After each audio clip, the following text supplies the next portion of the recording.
I think இந்த Thomson Canneh okay தான். தாம்சனே ஓரளவுக்கு நல்லா சுடும். கொஞ்சம் ஷார்ட் கன் மாதிரி இறங்கும், பரவாயில்ல.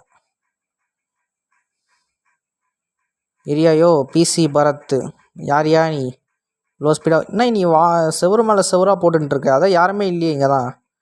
எதிரிங்க இருக்கும் போது போட்டால் பரவாயில்ல, இல்லாத போது அவங்களாமா போட்டு வேஸ்ட் பண்ணுவாங்க. சரி ஏதோ போட்டுட்டான், ஓகே. இப்போ வந்துட்டான் எதிரி. சுடு சுடு சுடு. ஐயோ நல்லா சுட்டுன்னு இருக்கும் போது கரெக்டாக செவரு வச்சிட்டான். இரு இப்போ வரேன். கொல்லு கொல்லு கொல்லு. சூப்பர், நாக் பண்ணிட்டோம். இப்போ சுடு, இன்னும் சுடு, இன்னும் கொஞ்சம் கொஞ்சம் சுட்டுக்கினே இரு. சுட்டு செம, நல்ல அடி, சூப்பர். இவனையே சுட்டுருக்கேன். இவன் நம்ம ஆள்றா, தெரியாமல் நம்ம டீம் ஆள் தெரியாமல் சுட்டுருக்கேன். ஜெயிச்சிட்டோம் கைஸ், ஃபஸ்ட்டு விக்ட்ரி நமக்கு. இப்போ